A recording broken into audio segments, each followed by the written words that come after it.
두 번째 주제는 부실 채권입니다.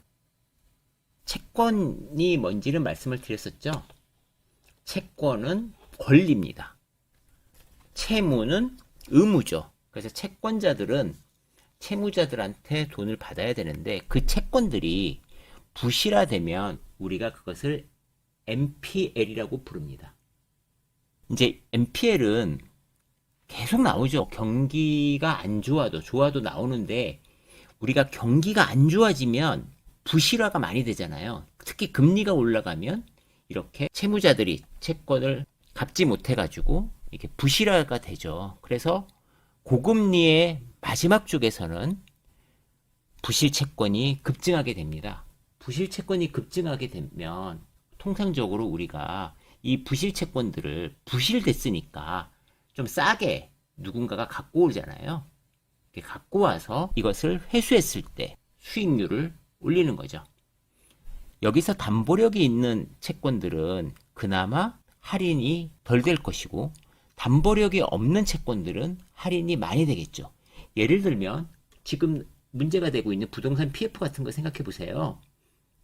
제1금융권은 4% 5%짜리 이자를 낸다는 얘기는 담보가 있다는 얘기입니다. 제2금융권은 13%짜리 막 이러잖아요. 이것은 담보가 없다는 얘기입니다. 사업성만 보고 빌려준 거죠. 그래서 우리가 담보력이 있는 채권과 담보력이 없는 채권은 분명히 가격이 다르겠죠. 그래서 오늘 부실 채권이 이제 나올 텐데 우리가 한번 어떻게 봐야 될지 그것을 고민해 보겠습니다. 부실 채권을 얘기하기 전에 우리가 한국전력 이야기를 또 한번 해봐야 돼요. 한국전력이 뭐 원전도 하고 전력 개통망도 해야 되고 송전솔로도 만들어야 되고 돈이 많이 들어가잖아요. 그런데 한전은 굉장히 많이 적자를 보고 작년에 채권을 굉장히 많이 발행했습니다. 한전채를 왜 말씀드리냐면 한전채는 공기업이고 정부의 신용등급을 갖고 있잖아요. 그러니까 정부채예요. 실제로는. 그러니까 일반 기업체에서 발행을 하더라도 너무나 안전하죠. 레고랜드 사태 이후에 한전채만큼 안전한 채권은 별로 없죠. 자, 그렇기 때문에 기업들 채권에서 한전채가 발행될 때마다 우리들은 채권 시장 가격들이 왔다 갔다 할 수밖에 없죠. 그러면 한전채가 지금 74조 이렇게 돼 있는데 한전채는 자본금에 대해서 발행할 수 있고 그래서 자본금을 또 늘리기 위해서 혹은 부실을 줄이기 위해서 지금 땅 가치를 재평가한다고 하고 있잖아요. 이 평가에서 늘어나는 자산은 7조 이런 얘기들이 나오고 있습니다. 어쨌든 지금 가장 큰 문제는 한전채가 올해 또 얼마나 나오느냐입니다. 한전채가 올해 얼마나 또 발행되느냐에 따라서 또 기업들의 자금 조달이 영향을 받을 수밖에 없죠. 한전채는 지금 잔액이 84조고 지금 흑자가 나면 좀 줄어들 텐데 이제 2024, 25년 흑자가 난다고 가정을 하고 좀 줄어드는 걸로 가정을 했는데요. 84조라고 하면 예를 들어서 저게 이자가 4%짜리라고 해도 3조 5천억 원의 이자 비용이 나오는 거잖아요. 그러니까 한국전력은 엄청나게 수익을 내지 않고는 채권 발행이 줄어들지 못하죠. 작년에 한전채는 37조를 발행했습니다. 그때 국내 회사채는 76조예요. 그러니까 회사채 중에 반은 한전채다. 그러면 사람들은 어떻게 하죠? 한전채가 너무나 안전하기 때문에 한전채에 물리고 약간 떨어지는 회사들은 돈이 안 물리죠. 그러니까 기업들이 자금 조달에 어려움을 겪고 자금 조달에 어려움을 겪는다는 얘기는 다시 한번 얘기하면 금리가 올라간다는 얘기입니다. 한 예로 GS 엔텍은 700억 모집하는데 120억만 들어왔다는 거죠. A등급이. 그런데 한전채는 만기 짧은 거 1조 원짜리는 3조가 몰렸다는 거죠. 그러니까 안전한데 채권 투자자들이 물리고 있다. 그래서 일반 기업들은 굉장히 자금 조달이 어려웠습니다. 자금 조달이 이렇게 어려운 상황에서 또 추가 자금 조달이 안 되니까 회사들은 이제 부실화가 되는 거죠. 돌려막기도 쉽지 않은 거죠. 그런데 한국은행에서는 6개월 내 금리 인하가 쉽지 않다. 이것을 역으로 얘기해 보면 6개월이 지나면 금리 인하가 가능할 수도 있다. 이렇게 보시면 됩니다.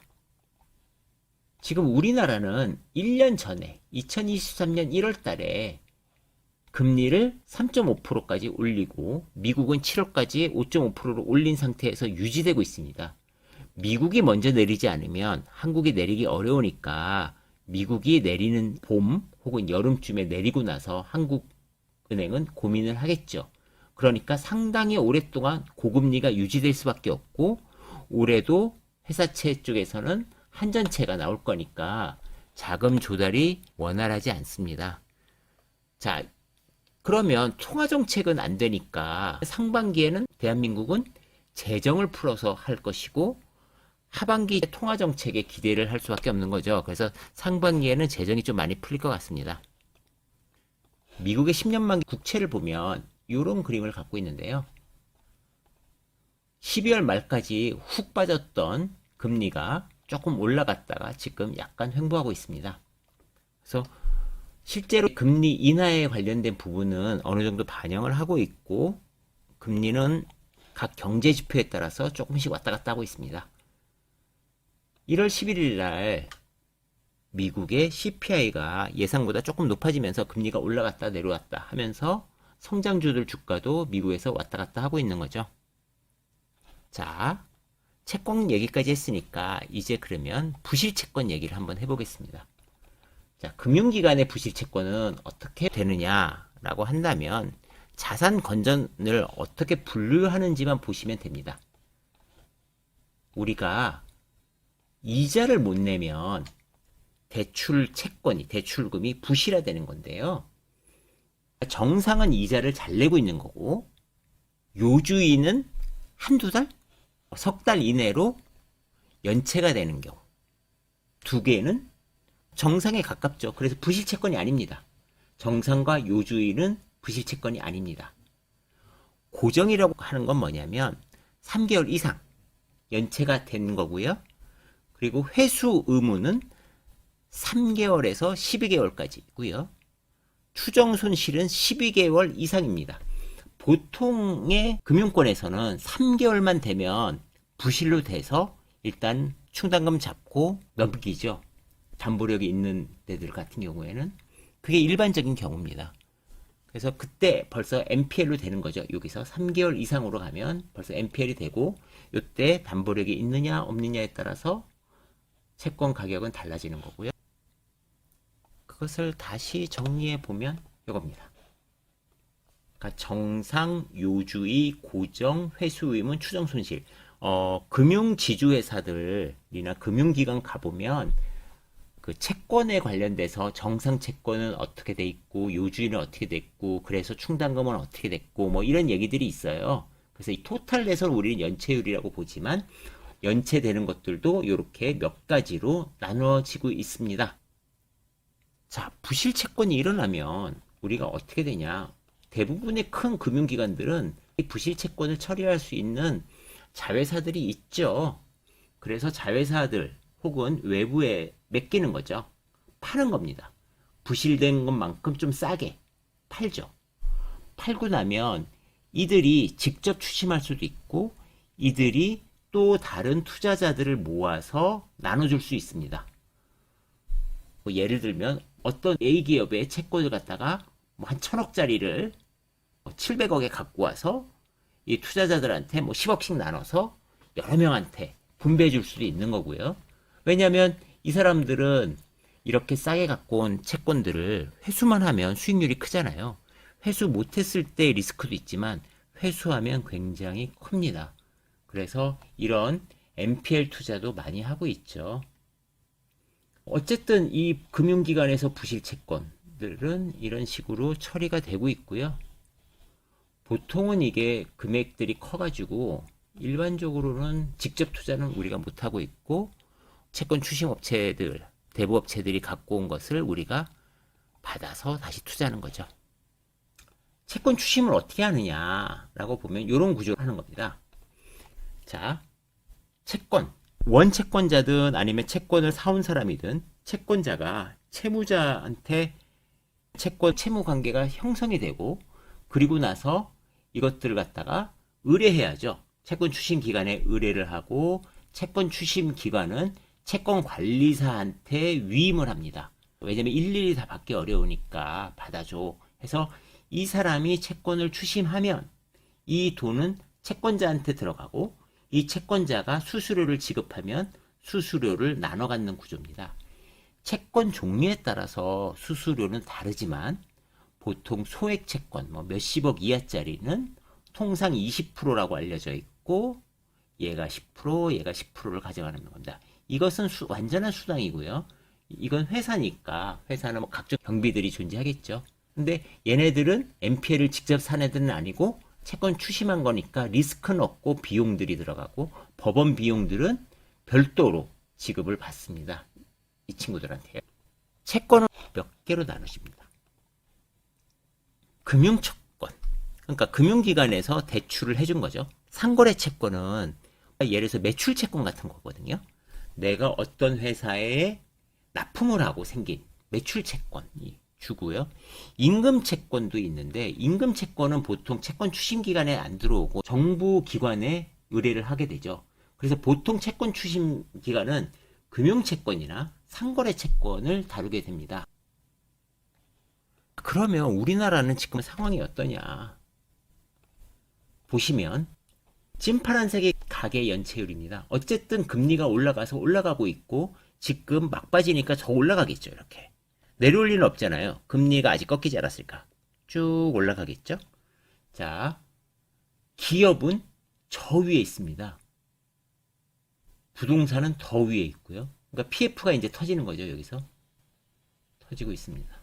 그래서 이제 연체가 시작됐다. 지방은행의 연체율을 보면 지금 제주, 전북이 많이 늘어나고 있고요. 대구는 올라왔다가 좀 괜찮고요. 부산 양호하고 이렇습니다. 보시면 대기업 양호한 편인데 올라오고 있습니다. 제일 문제가 되는 게 뭐죠? 제일 문제가 되는 게 바로 신용대출입니다. 그 다음번에 문제가 되는 게 중소기업, 그 다음번에 소호, 그 다음번에 이렇게 보시면 여기가 주택담보대출 이제 조금씩 올라오고 있죠. 이렇게 올라오고 있습니다. 이제 은행들만 다시 보면 신용대출이 가장 연체율이 높고요. 그 다음번에 가계대출이고 그 다음번에 주택담보대출입니다. 그러니까 이런 부분들이 올라오는 것만큼 부실채권들이 늘어나고 있다 이렇게 보시면 되고요. 은행들이 지금 똑같은 패턴인데요. 가장 많이 늘어가는 게 중소기업, 대기업, 소호, 대기업이 제일 안전하고요. 이렇게 되고 있습니다. 그래서 부실채권은 전반적으로 좀 증가하고 있고요. 연체 규모도 좀씩 늘어나고 있습니다. 연체 잔액이 늘어나고 있다. 그러니까 잔액이 늘어난 것만큼 부실화로 좀 있겠죠. 법인이 파산되는 것도 보시면 파산이 정말 많이 되고 있죠.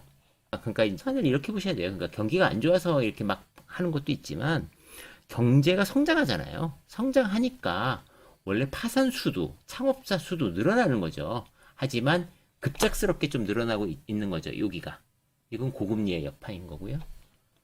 금리가 떨어지면 좀 날 텐데 금리가 떨어지기 전까지는 저 구조가 좀 불안해 보입니다. 또 한 가지 우리의 문제는 자영업자 대출이죠. 자영업자 대출이 지금 사상 최고인데 이게 코로나 대출이잖아요. 근데 자영업자 대출을 여태까지 부실로 잘 안 넘기고 지원도 해주고 여러 가지로 좀 막으려고 했는데 이제는 막기 좀 어려운 구조로 점점 돼가고 있고 그래서 연체율이 계속 늘어나고 있는 거죠. 그래서 자영업자 쪽에서 연체율은 꽤 많이 늘어나고 있습니다. 자, 정리해보면 우리가 이제 문제가 생기고 있다. 그런데 NPL은 어떤 특성을 갖고 있죠? NPL, 부실채권을 사오는 것 자체가 수익이 아닙니다. 부실채권을 회수해야 수익이 됩니다. 그러니까 우리가 보통 이렇게 얘기하거든요. 경기가 안 좋을 때 부실채권이 늘어나고 경기가 터날 때 우리가 부실채권 회수가 잘 돼서 돈을 번다. 이렇게 이야기를 하는 게 일반적입니다. 맞는 이야기입니다. 그런데 금액이 큰 것과 작은 것이 조금 다릅니다. 예를 들어서 금액이 엄청나게 많은 큰 회사채, 부실채권 같은 경우에는 그 말이 딱 맞고요. 개인 채무 같은 경우에는 부실채권이 늘어나면 늘어날수록 회수율도 그만큼 됩니다. 그래서 소액과 큰 금액은 좀 다르게 봐야 되는데요. 그래서 올해 우리가 주목해야 될 아이템은 부실채권에 관련된 회사들입니다. 두 번째 주제는 여기서 마치겠습니다.